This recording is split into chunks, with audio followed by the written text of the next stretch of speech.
So let us go to the next topic in the alkali metals, and this next topic name is called as salts of oxo acids, or we can also write alkali metal salts of oxo acids. So that also we can write. So this is oxo acids.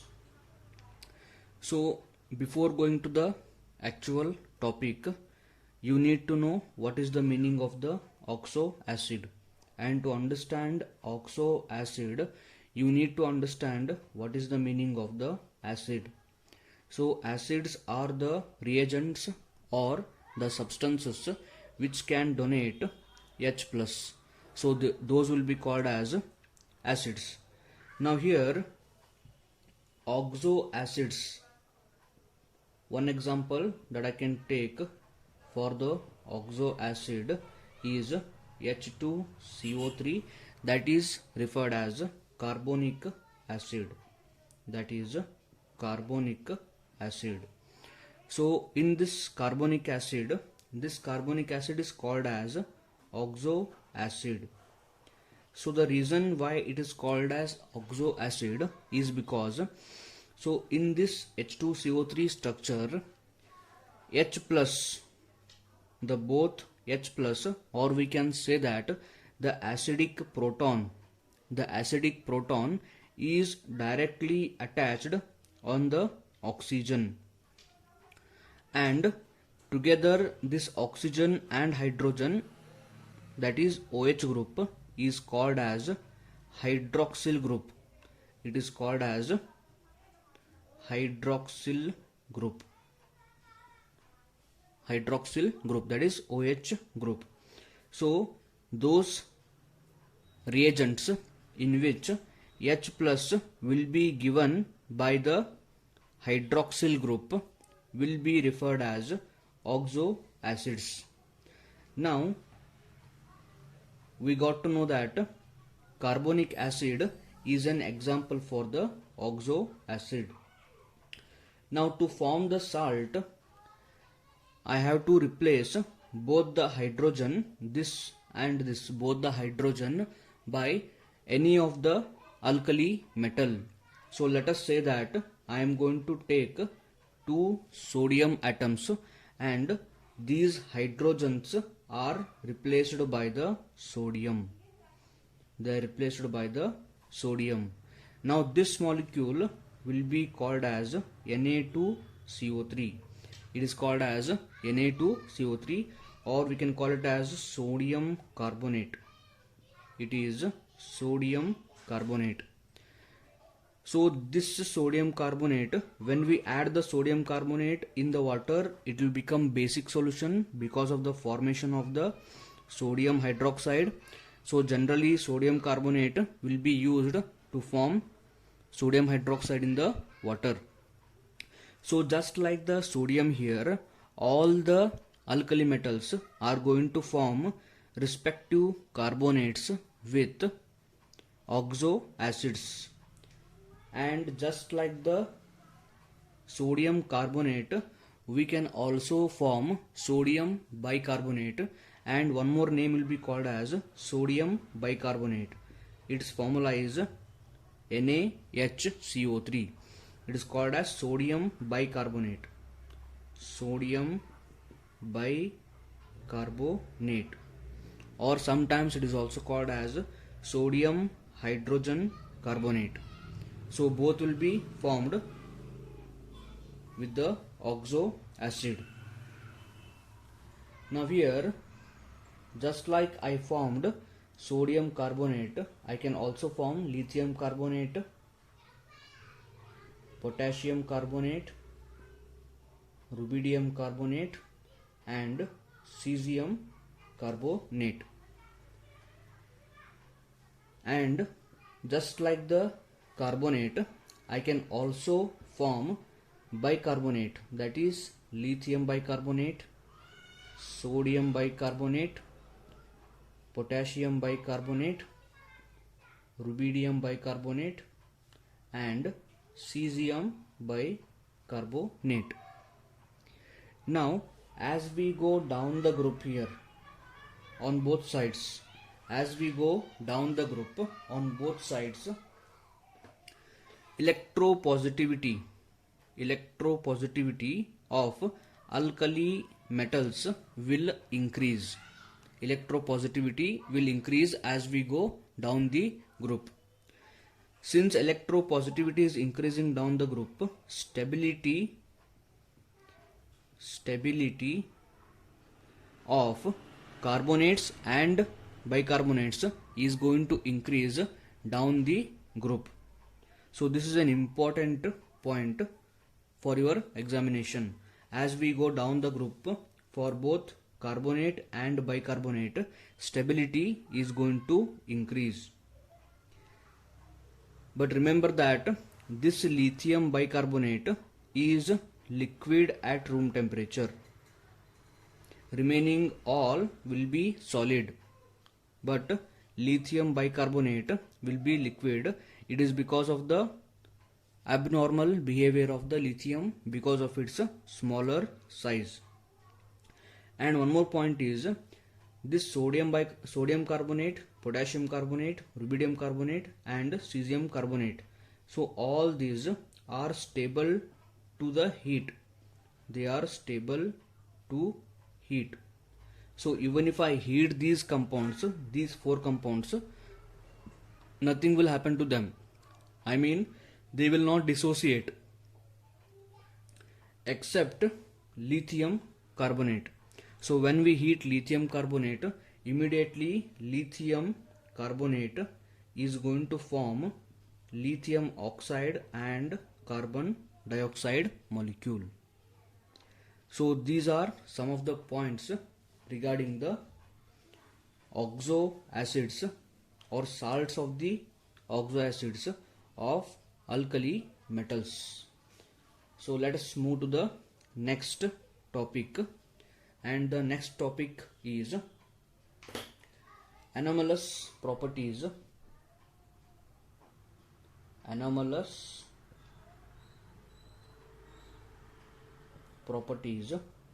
of lithium. Anomalous properties of lithium. So we know that lithium will be showing some extra behavior, or we can say that some abnormal behavior. So we need to find reason why the lithium is showing some abnormal behavior. So first of all, we know that as we go down the group, atomic radius will be increasing.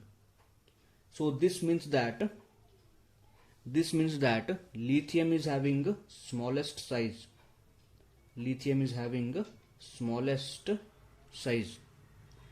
So because of its smallest size, its ionization energy and electronegativity both will be very, very high. So you know what is the ionization energy? That is the amount of the energy required to remove the outermost electron from an isolated gaseous atom. And electronegativity is the capacity of the atom to attract the electron towards itself. So lithium is having small size, higher amount of ionization energy and electronegativity. So because of its smaller size, lithium is going to show one more different and unique property, that is high polarizing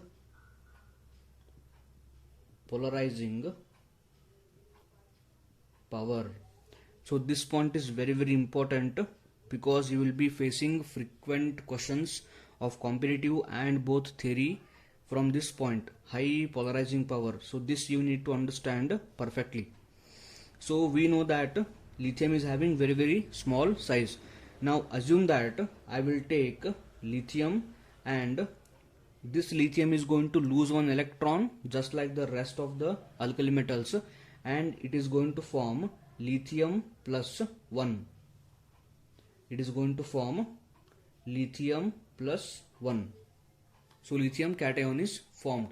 Now assume that instead of this lithium, I will take directly a reaction.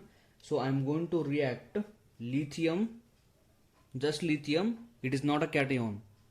Lithium is reacted with iodine. So we know that iodine is having 7 valence electrons. It is having 7 valence electrons. So those electrons I can write on the iodine. So it is having 7 electrons, and lithium is having 1 valence electron which can be donated to the iodine. So when we react them both, reaction is going to happen and lithium will give electron to the iodine, forming lithium plus 1, and iodine is going to form minus 1. So there will be electrostatic force of attraction between the lithium and the iodine.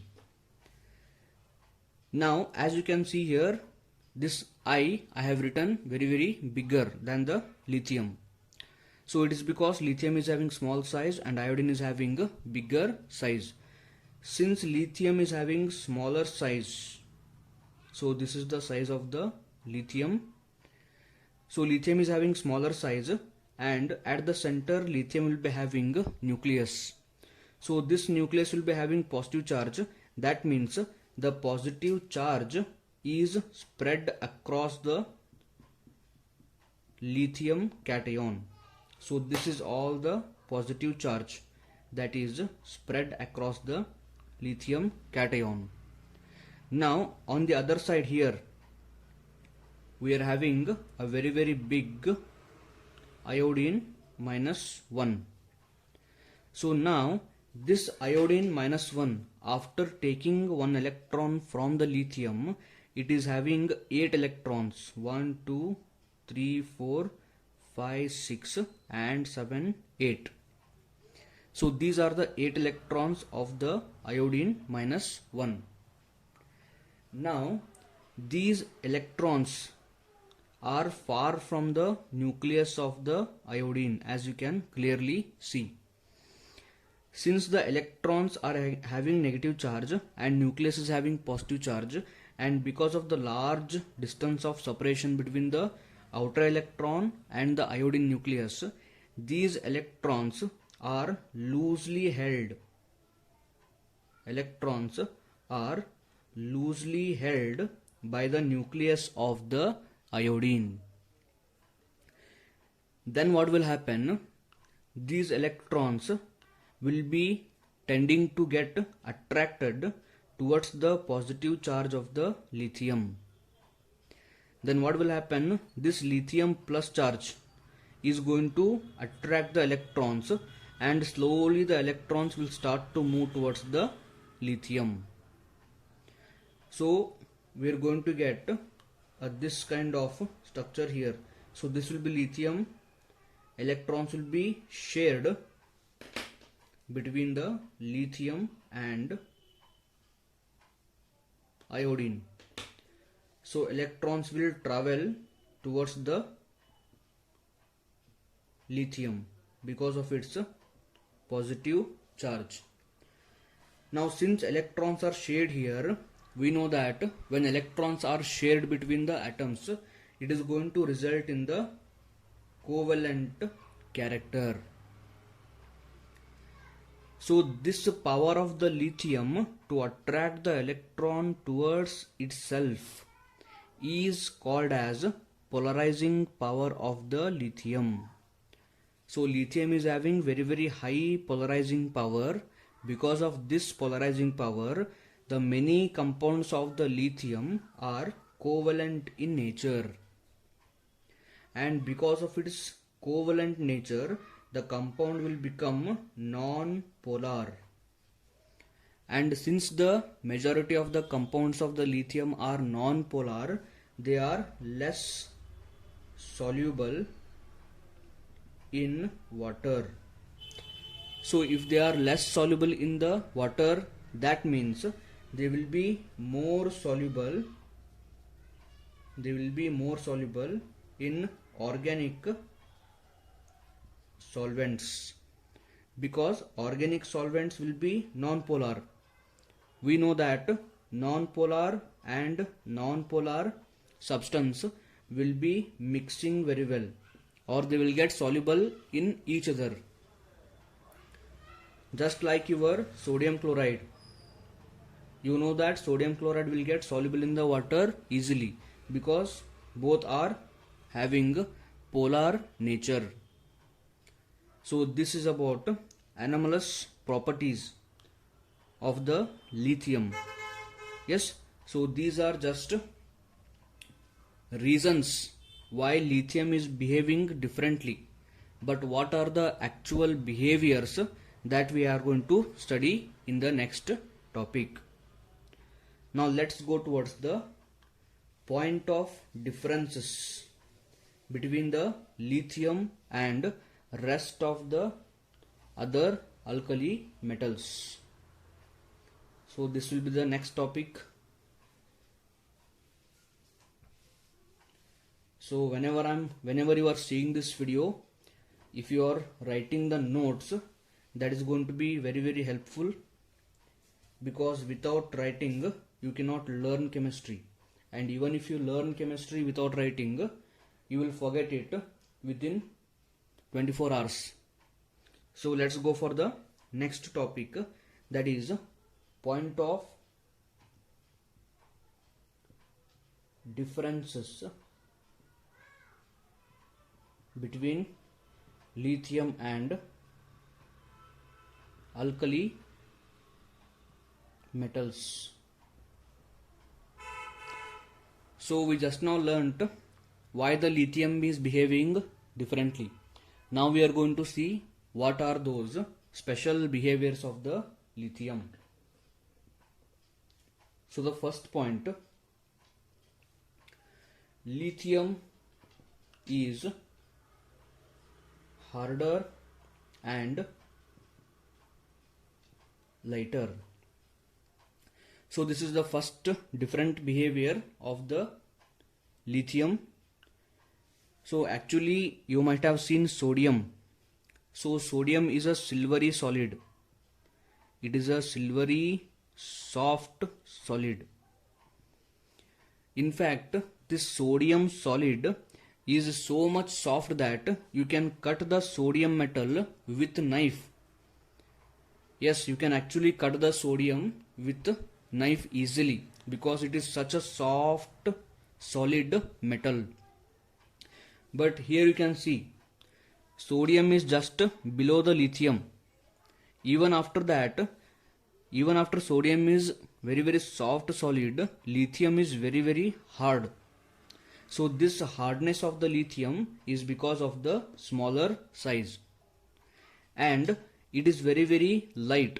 Lithium is lighter because it is having very less atomic mass. So this is the first different behavior of the lithium compared to rest of the other alkali metals. Now the second point, since lithium is having very smaller size, lithium is going to react with other smaller atoms. It is going to react with other smaller atoms such as nitrogen and carbon and even oxygen -2, that is called as oxide anion. So lithium is going to react with smaller atoms like sodium, forming lithium nitride. It is called as lithium nitride. Whereas sodium, potassium, rubidium, cesium, they are not going to react with nitrogen in a direct manner. So this is the second point of difference between the lithium and other alkali metals. Now the third point is sodium is going to react with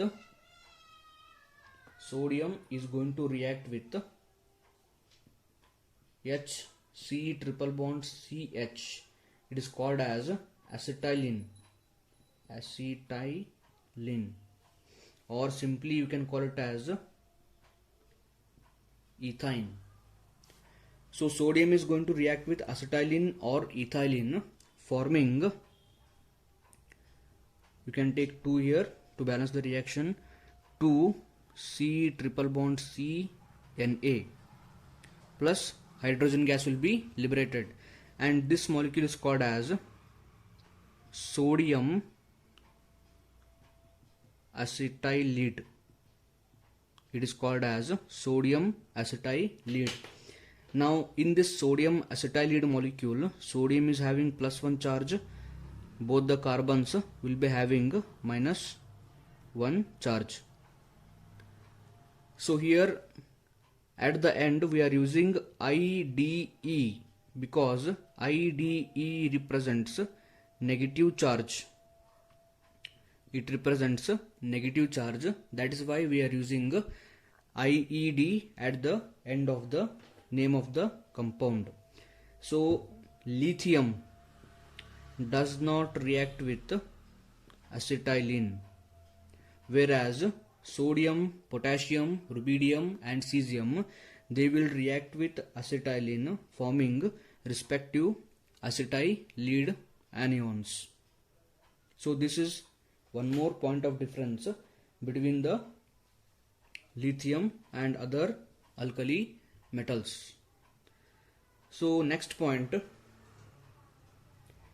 lithium is forming monoxide with oxygen, whereas sodium is forming peroxide, and potassium, rubidium, cesium, they are forming super oxides. It's a very important point of difference between the alkali metals and the lithium.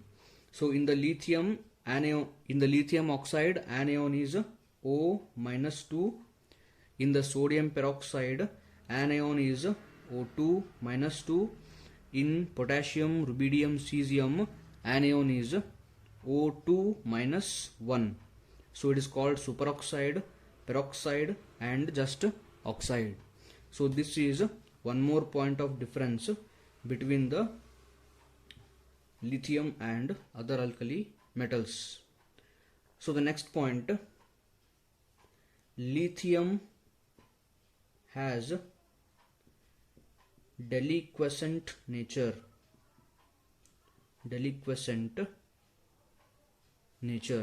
So I think this deliquescent is a new word for you.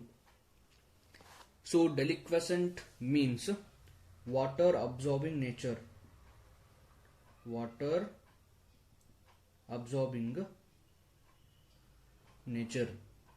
So lithium compounds, for example, if I take lithium chloride, so if I take lithium chloride and if I keep it outside, the lithium chloride is going to immediately absorb 2 molecules of water. So this nature of absorbing water is called as deliquescent nature. But the same kind of nature is not shown by the sodium chloride. You can keep sodium chloride as long as you want outside, but it is not going to absorb water. So remember that we are keeping both the salts outside in the moisture. We are not keeping them in the water. That also you should understand. It's a basic thing. Now moving to the next point.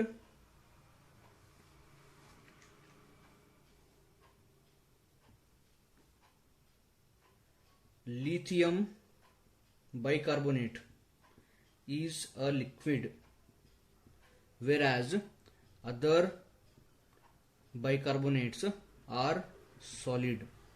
So lithium bicarbonate is actually a liquid, and other metal carbonates of the alkali metals will be solid in the nature. So lithium bicarbonate is liquid because of the smaller size of the lithium. So this smaller size of the lithium cannot handle the large sized anion. So because of that, it is going to become a liquid. Next point, lithium carbonate is unstable to the heat, forming lithium oxide and carbon dioxide. So lithium carbonate is very unstable to the heat. Immediately after heating, it is going to form lithium oxide and carbon dioxide, whereas sodium carbonate, potassium carbonate, rubidium carbonate and cesium carbonate, they are very stable towards the heat. No matter how much you heat them, they are going to remain in the stable condition. Next point, lithium nitrate. So I will take 4 molecules here. After heating lithium nitrate, we are going to get 2 lithium oxide plus 4 NO2 plus oxygen. Whereas if I heat 2 NaNO3, I am going to get 2 NaNO2 plus oxygen. So here you can clearly see the point of difference. Lithium nitrate upon heating is giving monoxide and nitrogen dioxide and oxygen, whereas sodium nitrate is giving sodium nitrite. So remember that this is sodium nitrate ending with ATE. This is sodium nitrite ending with ITE. So this is the one more important point of difference between the lithium and rest of the alkali metals. So if I want to do the revision, I can say that lithium is having some different properties with rest of the alkali metals. So that different property is because of the smaller size of the lithium, higher ionization energy and higher electronegativity of the lithium, and also lithium is having very high polarizing power because of its widely spread positive charge around the cation. So lithium is harder and lighter. It combines with the smaller atoms forming lithium nitride, and it does not react with acetylene. Lithium is forming just monoxide, others are forming peroxide and superoxides. Lithium hydrogen carbonate or lithium bicarbonate is liquid, whereas other bicarbonates of the alkali metals are solid. Lithium carbonate is unstable to the heat, immediately forming lithium oxide and carbon dioxide, whereas other carbonates of the alkali metals are very much stable towards the heat. And next one is, and last one, lithium nitrate after heating forms lithium oxide and NO2, whereas other nitrates of the alkali metals are forming respective metal nitrites and oxygen. So these are some points regarding the differences between the lithium and alkali metals.